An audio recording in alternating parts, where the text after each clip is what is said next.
Life has just begun. Jack has found his Jill. Don't know what you've done, but I'm all a thrill.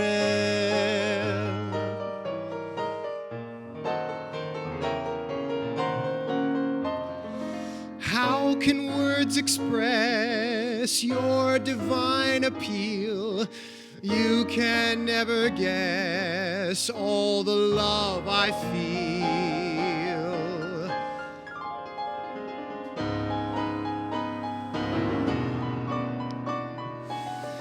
From now on, lady, I insist. For me, no other girls exist.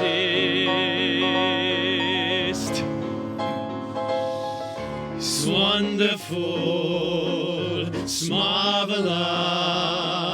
She should care for me. It's awful nice, it's paradise. It's what I love to see. She makes my life so glamorous. You can't blame me for feeling amorous. Oh, it's wonderful, it's marvelous that she should care for me. It's wonderful, it's wonderful, it's marvelous, it's marvelous. She should care for me. It's awful nice, it's awful nice. It's paradise, it's paradise. It's what I love, it's what I love to see. She makes my life so tinglish. I'll even overlook her English. Oh, it's wonderful, it's marvelous that she should care for me. What the hell are you guys doing in my song? It's my song. We all must be in love. She's made my life so glamorous. You can't blame me for feeling amorous. Oh, it's wonderful, it's marvelous that she should care for me.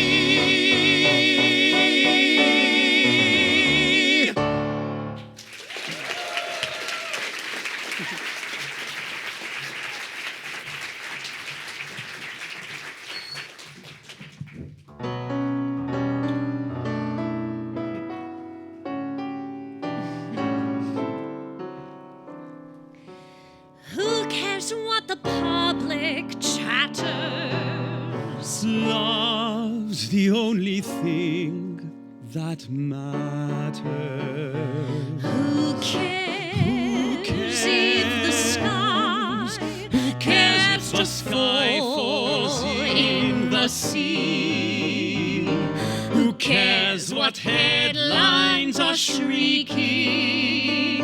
Long as we two are cheek to cheeking, why should I care? Why should I care? Life is one long Life's a jubilee, as long as I care for you, and you care for me.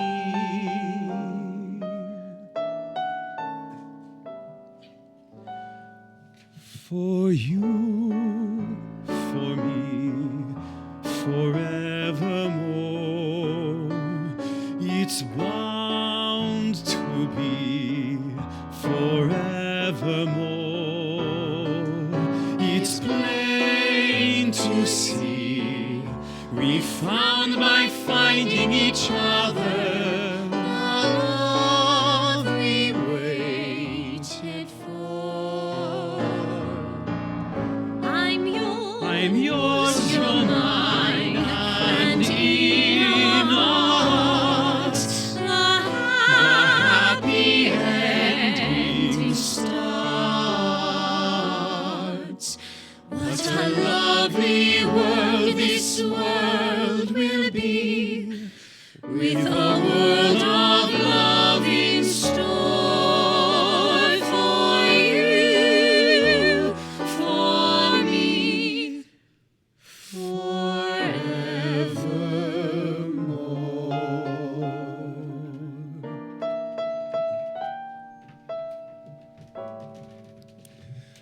They're writing songs of love, but not for me. A lucky stars above, but not for me.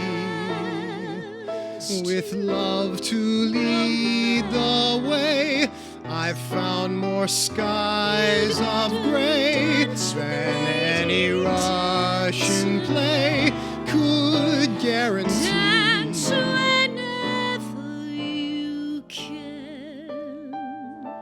I was a fool to fall and get that red. I owe alas and also the lonely night. Although I can't dismiss the memory of her kiss. You'd better dance. I guess she's not Dance whenever you for me. can. It all began so well, but what an end. This is the time a fella needs a friend, when every happy plot ends in a marriage knot.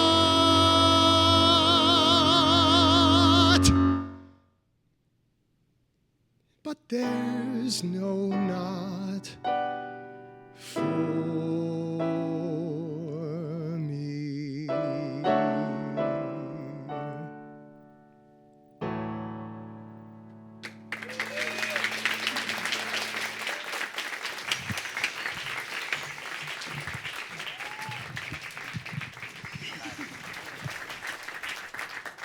Thank you all for being here at Google today. We really appreciate it. Can you just take a minute and introduce yourselves and tell us your character names and everything like that? And if you're a director, say that kind of thing as well. Sure. I'm Max Von Essen. I play Henri Borel in the show, who's part of, there's a love triangle of three men who are all in love with the same woman, or think they're in love with the same woman, or want similar things.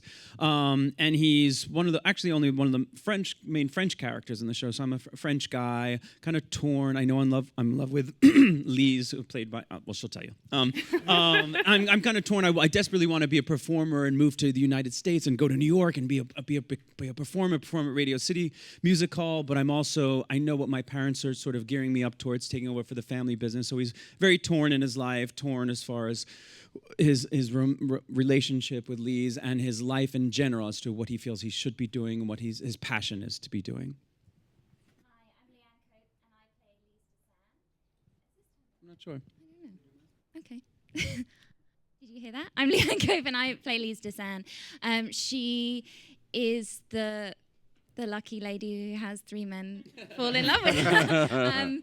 She's a young girl who she's actually Jewish and was hidden by the Borel family during the Second World War in Paris. So she comes out of hiding and she bumps into Jerry, who is kind of an instant love at first sight thing, but she is also engaged to Henri, so she's very torn, but there's a happy ending in the end. I think happy for everyone in the end. Everyone figures out where they should be going in life. So play Lise DeSanne.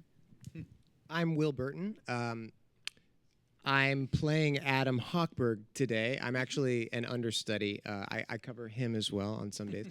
But Adam Hochberg is a Jewish American soldier who fought in World War II and decided afterwards to stay in Paris and pursue his writing career. He's a composer, so he's decided to stay in Paris to be inspired, and his muse becomes Lise. He falls in love with Lise, and he meets these two gentlemen, and they all become buds, and and that's kind of Adam's part to play. Yeah.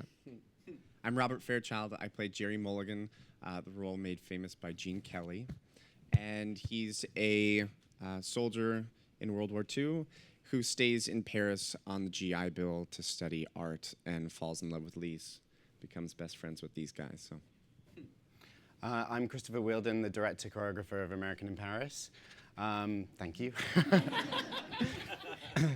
I play this guy who was happily choreographing in the ballet world when one day a big Broadway producer came along and said, "Hey, do you want to direct a Broadway musical?" And I said, "Sure, why not? Let's have a go." That's my role.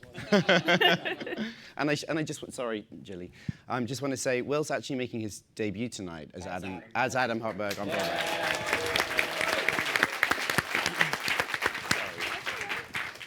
My name is Jill Paice. I play Milo Davenport, who apparently nobody loves. Thanks. We love you. I'll take these two. Yeah. She is a rich American heiress who arrives in Paris right at the height of the new sort of art scene that's coming up, and she chases this guy for most of the show, but also commissions a ballet which will star Lise, that Jerry will do the set design for, and Adam will write the music for. So I think I'm very important. And I love me. At the end of the show, anyway. Yeah. Hi, I'm Stuart Oken. I get to play producer. I had the great good fortune to be offered a chance to conceive of how we might approach bringing An American in Paris to Broadway, which had never been. It had only been this 1950 movie that had been quite famous, but had never found its way to Broadway. And it was a bit of a dated movie, although there were lots of wonderful things in it. So along with Chris and Rob Fisher, our musical supervisor, and Craig Lucas, our book writer, and of course with the magnificent George and Ira Gershwin songs to work with, we had the good fortune to be able to spend the 5 years it took to realize Chris's vision with Bob Crowley and Natasha Katz and his wonderful team of designers, and then to have this amazing company bring it to life. So we've had a wonderful journey, and I'm proud to be here. Thank you. I'm gonna fall off this chair. You are? You okay? I really am. Like, guys, I don't usually wear heels. I don't know if you've bumped into me around the office, but this is a special occasion. It's not working out so well for me. You're here. You're playing at the Palace Theater now, but you opened your world premiere. It was in Paris, France, correct? Can you tell us a little bit about that? How that came to be? That usually comes back to me. I'll say a little, and they can tell you what it was like to be there. You know, American in Paris, right? So you always have to go somewhere if you do a new musical, and we are a new musical, even though it feels like maybe it's not. First time it's on stage, different script, different song order, different people, different character conceptions. It's new, and it takes you a lot of time. I mean, this is very different than a revival, which you can kind of rehearse and do because you're not rewriting every day. Anyway, we need to go somewhere to work on the show, to, so to speak, get the kinks out, but to really get our rhythm.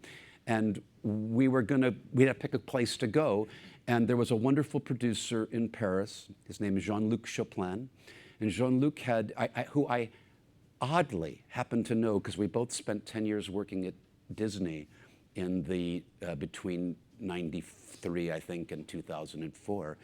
And Jean-Luc has become the artistic director of this exquisite theater, historic, beautiful building called Theater du Châtelet.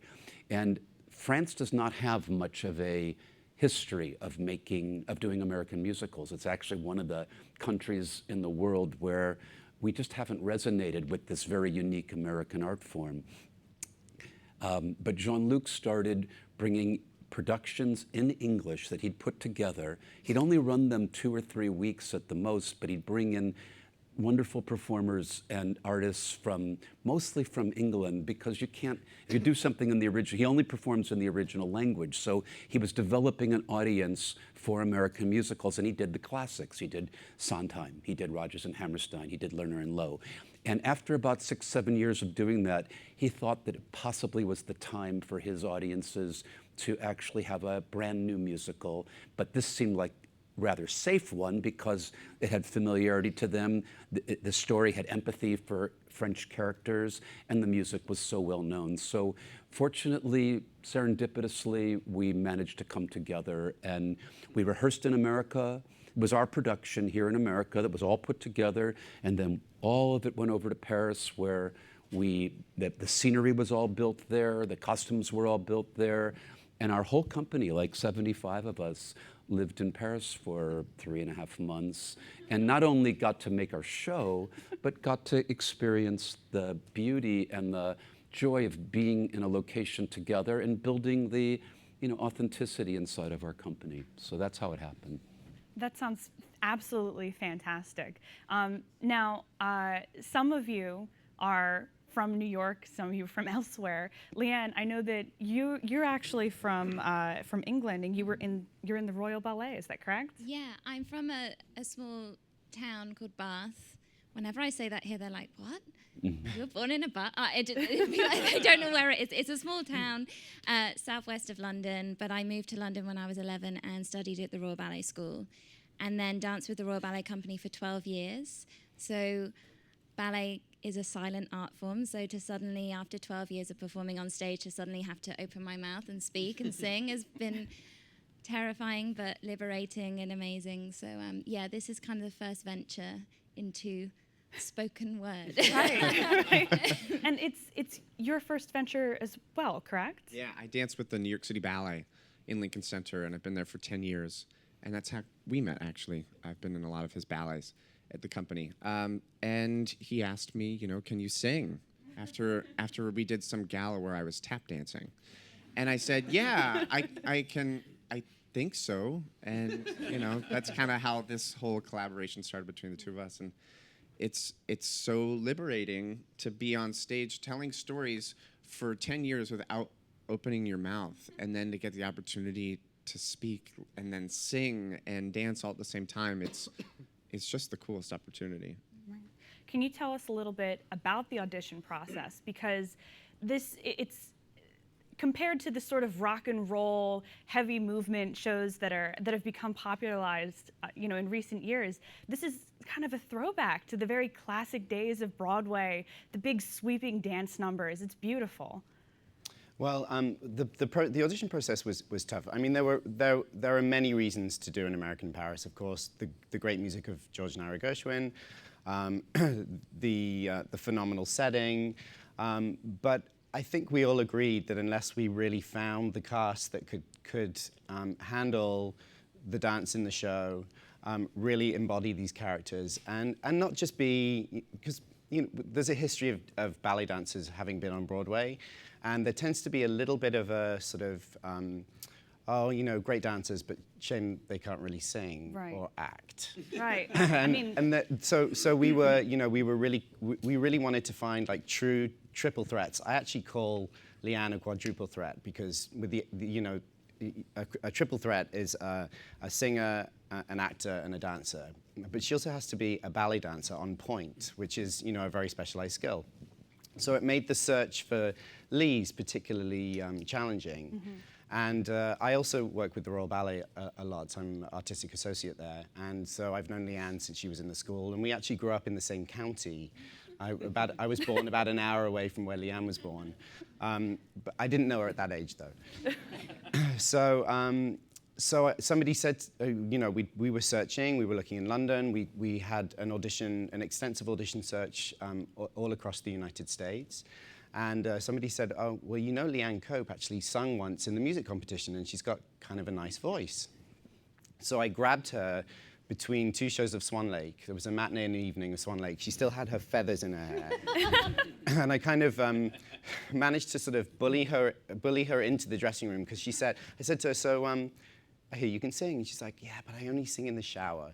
So I'm like, okay, well, get in the shower. So I kind of plopped her in there, and she knew The Man I Love, and she sang The Man I Love, and it was very clear in that moment that this was somebody who really could sing. Right. Yeah. Right.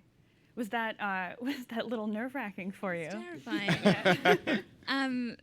Because I hadn't had any singing lessons, I used to sing in the choir at school, and I did at the Royal Ballet School. It was compulsory to take another musical instrument or to sing. So I tried piano for a year. I was terrible. I tried flute. I was terrible. So I thought, okay, let's just try singing, and I really enjoyed it. So, but yeah, singing as I hadn't sang in front of anyone for a very long time, that was terrifying. Right. But now, after having 200 shows under my belt, it's not so bad to have to sing in front of you guys. Well, I didn't look up anything about the show. I knew nothing about anybody before I went to see it. And afterwards, when they told me that this was your first time singing and your first time singing, I was blown away. I never would have guessed in a million years. It really was incredible. And I mean, I'm sorry that I'm gushing a little bit here, but the choreography was beautiful. When you were writing this version of the show for the stage, how did you decide what kind of dance was going to go where, and how, and to incorporate the ballet in a way that made sense? Well, let me say something before Chris answers most of that question. The movie, among all the things it's known for this how many minute ballet? 15-minute ballet at the end of the movie. Famous, never been done. I think if it won the Academy Award, it won it almost for that reason. It was revolutionary. And when I was thinking about how to do this, when they said, you want to do this, I said, if we don't run straight toward the ballet, instead of being afraid of the ballet, we can never possibly succeed, because our goal is to have an audience, even if they don't know the movie, come in and be surprised about what they see. Well, to be surprised, you've got to see world-class ballet, and you needed to have ballet not just be at the very end, but be the language of the show. And honestly, it was the most terrifying thing of all, because who could do that? Almost, I mean, the people you could point to and say, that person could direct this, that person could make this, because I didn't want just a choreographer. I wanted someone who'd conceive the show in the language of movement. And without Christopher, there'd be no show. And without people like Robbie and Leanne and the other people that have those quadruple skills, we wouldn't have been able to lift the show to where it is. So that was in our heads. Now, how he figured out what to do, you can talk about how you saw dance, but that's how Christopher is here, and that's how this show has come to exist.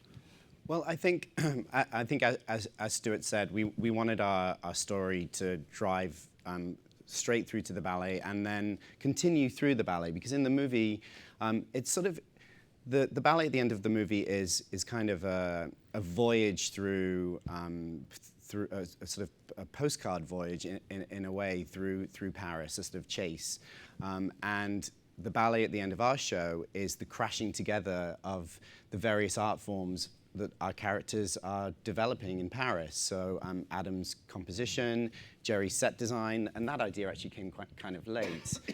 Jerry is the set designer, and Lise, of course, as the ballerina. Milo as the benefactress.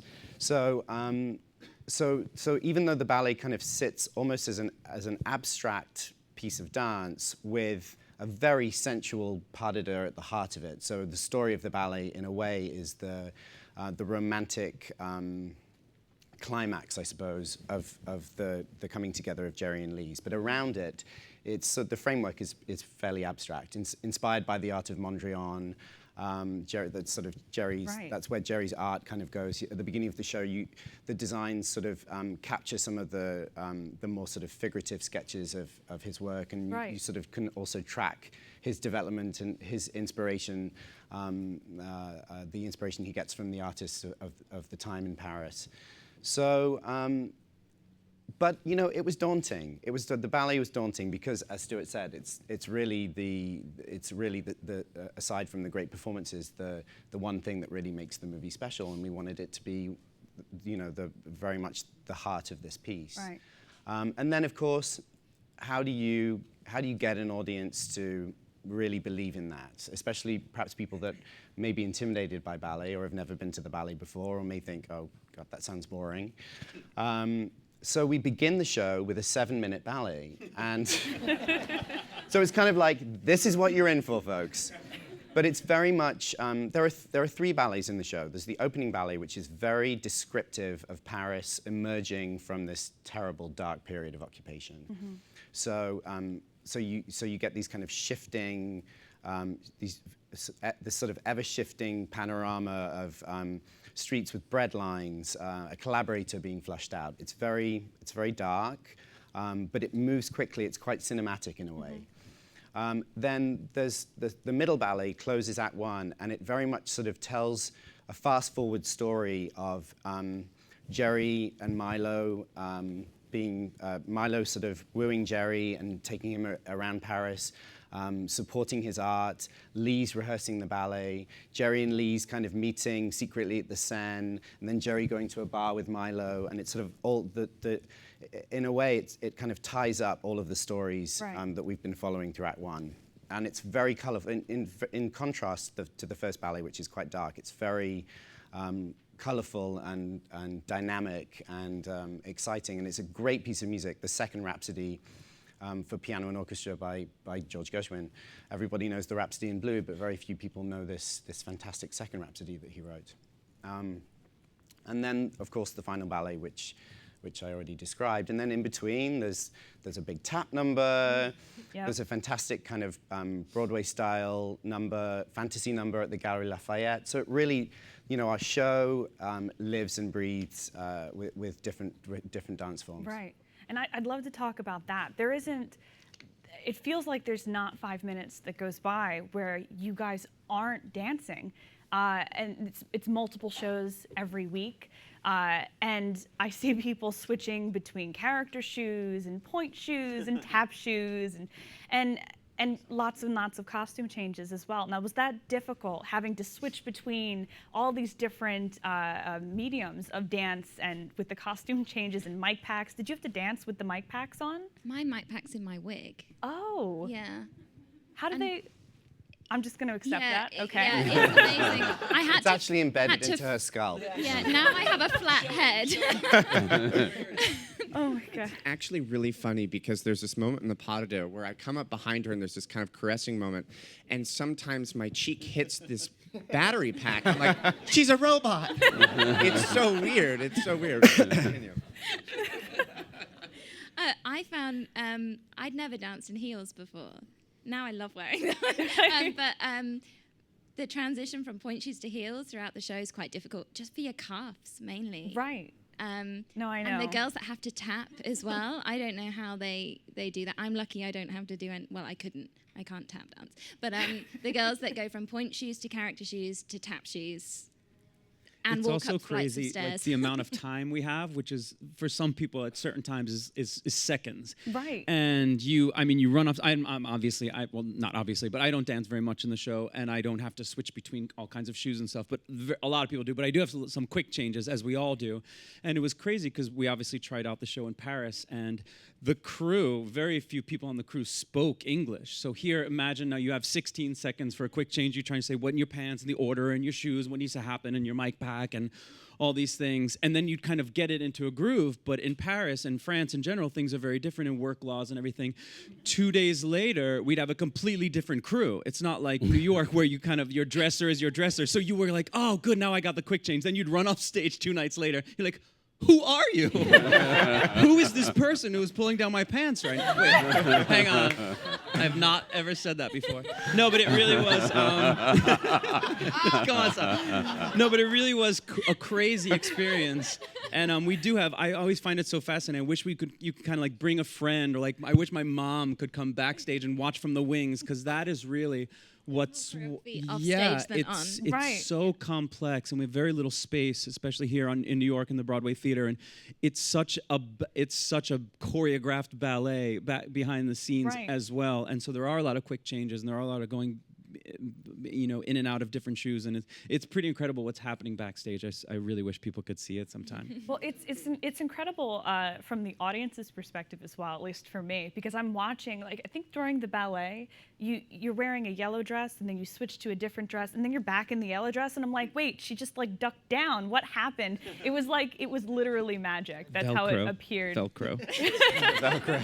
So that originally wasn't in the plan. I was originally in the yellow dress for the whole of the ballet. But we got to the pas de deux, and I heard that orchestra, and I was like, I don't think this pas de deux is yellow.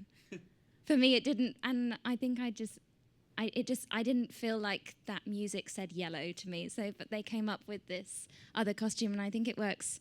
I think it I think does. it works really no, well. it really. I thought that it. I don't want to give it away if you haven't gone to see it because you should. But no, I thought that it worked very, very well. I know exactly what you're saying. And like when she's, there's a moment where she's in her head and she's thinking she's with Jerry, and that's when she's wearing one costume, and then when she's actually in the ballet, she's in the other. So it kind of makes sense to have the change. But yeah, that took a lot of workshopping, that costume change. It was impressive. So let's talk for a second about the ensemble, if we could. So I learned a word today. It's called track. It's called track. I guess it's a phrase. I don't know. I learned a thing. I'm learning new things every day here at Google. So explain to me and to everyone else, not anymore, what is a track and what does that mean for a person who's in the ensemble? A track's difficult to explain, and we as actors, when we're trying to tell people about our job, use the word like everyone knows what it means, but most people outside theater don't know what it means. And so what it is as an ensemble member, I think I play a bunch of different parts as the show goes on, and that route through the show is my track. So there are people who, just like I cover Max and I cover Brandon, the guy who was supposed to be here, their tracks, I know exactly what they do throughout the show, including all the backstage choreography to make sure I don't get hit by anything that's flying in and out of the wings. So a track just describes my route from the top of the show to the end of the show. And there are I guess, 4 other people in the show that know my track. And we have swings who are offstage who don't do the show every night, who know multiple, like 4, 5, 6 tracks. Yeah. So that on any given night, if someone's in, someone's out, this person can go into this track. If he's out, I go into his track, another guy goes into my track. So that's the meaning of the word. Is that how it became swing? Like you swing into a track? Do you guys know? Is that like why you call them a swing? I was just going to ask that because that's another word. Swing. Just learn that one. That's a He's new an one. offstage ensemble member who's a swing and covers, like Will said, 5, 6, 7. And we have swings now who are learning even more because it's a difficult show and there are injuries. People just get sick and you need a night off. And we've had a lot of people swinging in and out of the show because it is a difficult show for the ensemble. And that job, I have to say, really is truly incredible because in this show in particular, the tracks are very complex because as the ensemble, we're moving a lot of the sets into place and out of place, and there's little spikes on the stage everywhere for all of our little things, and we have these big screens that are projected onto, like perfectly projected onto these screens. So if they're not in the right place, the projections are all whacked out. So the swings, their job is just insanely complicated, and I don't know how they do it as well as they do, but we have amazing swings. We call them the Navy SEALs. Our company on stage is 25, but our company is 35. So what the audience doesn't necessarily know is that we really do need 35 people to be able to do a show with 25 people 8 times a week for an extended period of time. So we're all part of the same company, but different people do different things. Okay, well, I'm going to touch on that. Just to remind everybody, there's microphones on either aisle here. If you have any questions, feel free to line up over there and we'll give you a point when it's your turn to talk. So speaking of that, you have this very, very large, Broadway family. While I was hanging out with you guys before, you were telling me about birthday cakes and how everyone buys each other birthday cakes. Do you have any fun backstage stories that you could share with us? We do our Saturday night on Broadway. I never go. You hosted one. I hosted one. Yeah, we do. I think similar to probably how you guys have like these kinds of things. We do what's called Snob, which is Saturday night on Broadway, and after the second show, we will stay after and maybe have drinks and pizza, and we even had one of our producers host a most amazing sort of Southern comfort food one, and it's just a chance for us to sort of unwind. Yes, we still have a matinee the next day, but it sort of gives you something to look forward to. Like you'll be on stage in the middle of a costume change, and you'll be like, vodka. Get you through. Our At day the off end is of the Monday. show.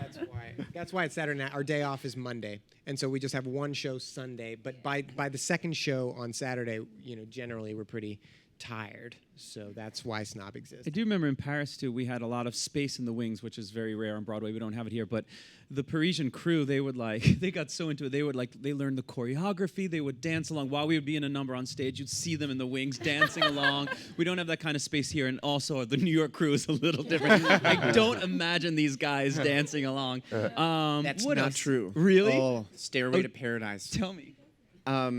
We have this new stage manager. Her name's Julia, and she's just in between all the furniture backstage, just like doing this interpretive dancing, and it's pretty.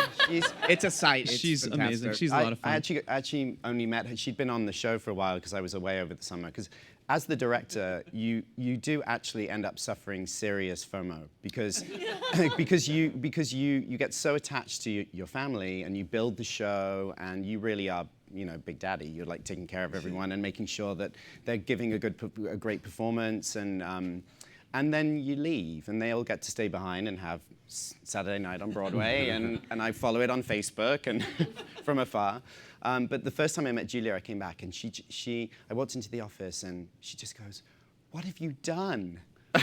And I wasn't sure whether that was a good thing or a bad thing. And then she launched into, this is the most amazingly complex show that I've ever worked on, because really for the crew and for the stage manager, the calling of the show is a feat of virtuosity. I mean, every cue has to be absolutely bang on. Right. Mostly for safety. I mean, we have so much scenery in our show, and most of it moves around on deck. Traditionally, Broadway shows have a lot of tracks and trucks that kind of track on and track off. Different track. Just different kind of Like an actual track. like a railroad track. in the Thank you. stage. Yeah. Thank you for qualifying.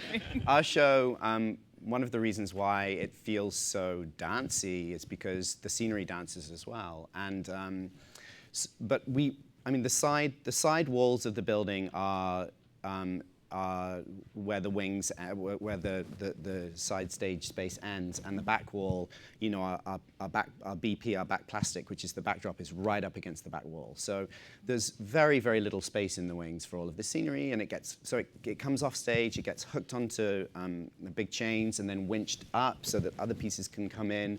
Meanwhile, you've got dancers, and actors zipping around in changing costumes.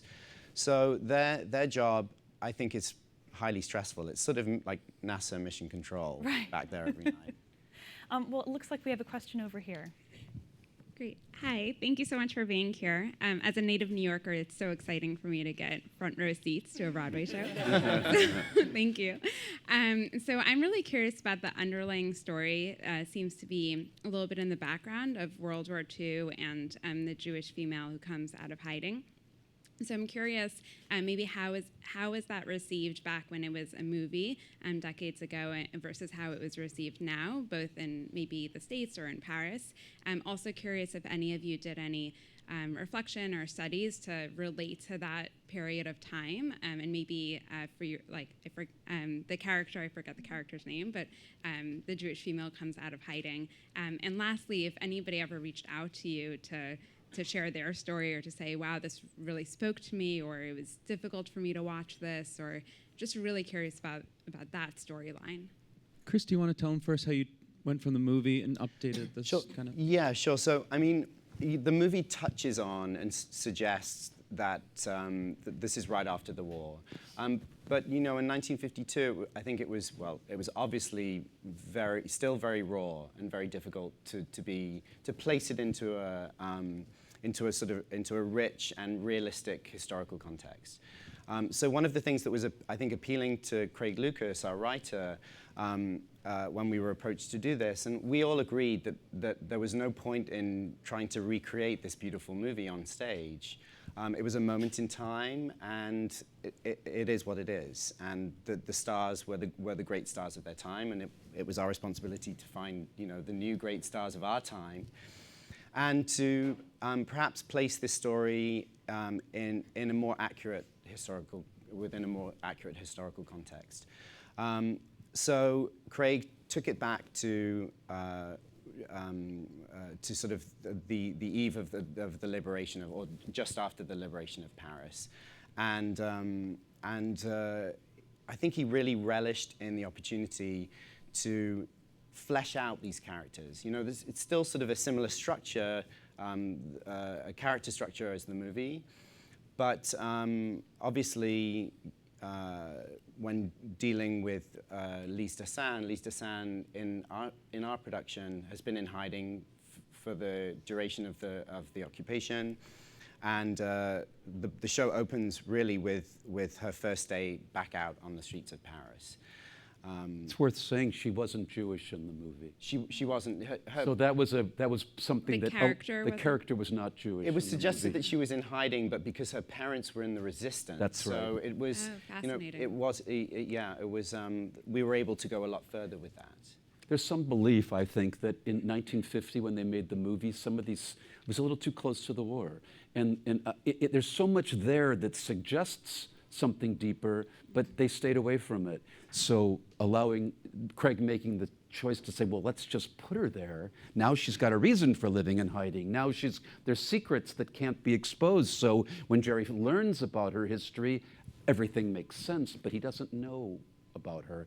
And those are things that really were differences. The big one, as you said, moving from 1950 to the moment the war ended. So the impact on every character really is the war, right? Yeah. It's about a lot of people coming out of a very dark time.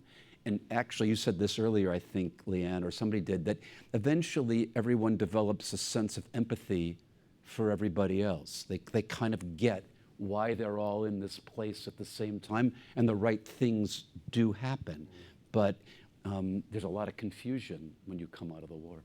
And I think for us as actors getting to live in Paris for 2 months, and so much of Paris is preserved as it was back in that time. So to see the very locations, the Galeries Lafayette, the Ritz, Montmartre, things that we reference in our show, to go and see them.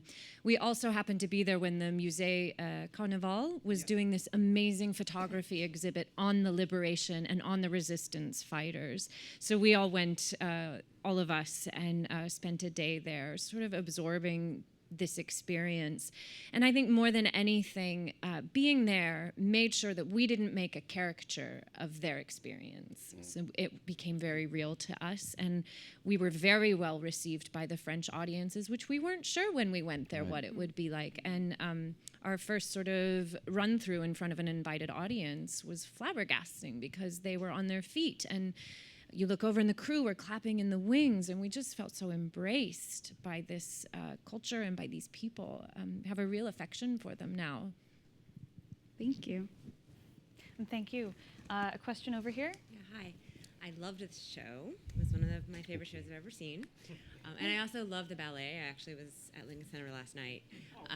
And I really care about the ballet as an art form, and I care about the fact that the audience is aging. And one of my hopes for this show, seeing how popular it is and it won the Tony, is that it can expand the exposure that ballet is getting with the general population, and perhaps raise the profile and attendance of the ballet. And I just wonder if that's something you guys have talked about, if you've planned for that, if there's anything. I think, it was certainly a very attractive reason to do this show for me. Was to put some real ballet on Broadway and put it out for an audience that perhaps hasn't had the opportunity to go to the ballet before, or, as I said before, may have some sort of preconceived notion that it's stuffy or old-fashioned. I have to say that for me, the joy and confidence that I get from hearing the biggest ovation of the night every night on Broadway for a non-ballet audience be for the ballet, and hear the comments of the audience as they leave. Sometimes I lurk, which can be dangerous, because sometimes you hear bad things too. but hearing people say, oh, I didn't know ballet could be that exciting, or just having notes left for me saying, you know, we're really excited to come see your work at the New York City Ballet, or go see the ballet at American Ballet Theatre. It's really encouraging. And you know, I think we're lucky. I think we're part of a generation where the audience for ballet is being reinvigorated. There are now young choreographers who are excited about making dynamic ballet again, and ballet that focuses on, you know, the human condition and sort of a connection between people. It went through a period of this sort of intensely physical. It became very much about kind of what the body could do, and now I think it's veering back towards a more kind of narrative base, which is very, very exciting. And particularly here in New York, I think up at Lincoln Center, there's a lot of really, really exciting new work going on. It would be neat if there was a promotion for the ballet for the audience as they leave your show or something. Yeah. We were at the Broadway flea market the other day, and this guy came up. We were signing posters, and this guy came up and was like, "I hate ballet. I hate opera," and I just didn't know what he was going to say. You know, it was quite scary the way he came up to us. I hate opera. I hate classical everything. But I love your show, and we're like, oh, thank goodness. But you know, like Chris said, at the end of the ballet, I still every night kind of feel, very emotional that the audience is receiving ballet that way, and that I genuinely do think that people are like, oh, okay, yeah, I could give this a go now. Maybe I will take a trip up to Lincoln Center, and vice versa, because I think maybe a ballet fan wouldn't necessarily come and see a musical because they might think, you know, that it's not for them. But then knowing that it's Christopher Wheeldon choreography, they'll come down to see the show, and then they'll want to see more musicals. So I think it works both ways, actually. I'm hoping it will. I think we have time for one more over here. Hi, my question is also about ballet, and specifically for Christopher and Robert. I'm a subscriber at the NYCB, and I've been familiar with your work for years. And I'd love to hear you talk a little bit about how your experiences with the NYCB sort of informed your work with the show, and maybe what the differences and the challenges are that you face working in pure ballet versus a Broadway show. Well, actually, you know, it's interesting. I think my experiences working with the New York City Ballet as a dancer and a choreographer, and also with the Royal Ballet, you know, in our show, for me, it's sort of it's almost the coming together of my two balletic worlds, my upbringing, my training in London, in sort of a more narrative-based works. You know, the Royal Ballet are famous for the big story ballets. And you know, for such a small country, we actually had two of the great narrative ballet choreographers that ever lived, Sir Frederick Ashton and Sir Kenneth Macmillan, creating works for the Royal Ballet. So I grew up in that world, like Leanne, and then I moved to New York when I was 19 because I wanted something different. And I'd had a chance to dance in a ballet by George Balanchine. And it was the first time, it was liberating. It was for my school performance in London. Suddenly, I was just kind of thrust out onto the stage and just really devouring space. And it was the music that was driving me. There wasn't a story. It was just really purely about sort of an emotional response to music. So that encouraged me to move to New York, and I built my choreographic career really learning from the inside of these great Balanchine and Robbins works, and the works also of Jerome Robbins. So having the chance to kind of bring those two worlds together and put them on the stage in this beautiful show, I feel like I was able to really draw from both of those experiences. I feel like for me, it's been what I've had the opportunity 3 times in the past 2 weeks to go dance back with New York City Ballet, because that was kind of the deal. My boss said, well, I'll let you go on Broadway for a year if you come back and dance for me every once in a while. So I had 3 shows, and honestly, what I've learned from doing Broadway in this show and telling stories has informed everything about my dancing in a completely different way. I go back on that stage and my thought process is completely different. Whether there's a story or there's not, there is something happening in my brain. There's something being told, and I think that's why ballet can become unrelatable sometimes is because people don't relate themselves to who they are in the moment as people and put that into their dancing. And when we get to do that in the show, the dance is a real part of the storytelling. It's these people when words can't describe your feeling, song can't describe your feeling, but movement does. And that's something so incredible to get to learn through this show, and then to bring that back to New York City Ballet and, just kind of permeate that world with what we're doing is just so incredible. Thank you so much. I'm looking forward to seeing the show, and I'm looking forward to having you back in the ballet. Not so fast. Well, this has been fantastic. I've been personally very excited. Everyone here in the audience has been very excited to have you guys here. Guys, An American in Paris is showing at the Palace Theater. That's 1564 Broadway on the corner of Broadway and 47th Street here in New York City. If you want more information about the show, you should check out their website, AnAmericanInParisBroadway.com. No spaces. Guys, thank you so much. Can we give them another hand, please? To bring their black jacket to try to come to them.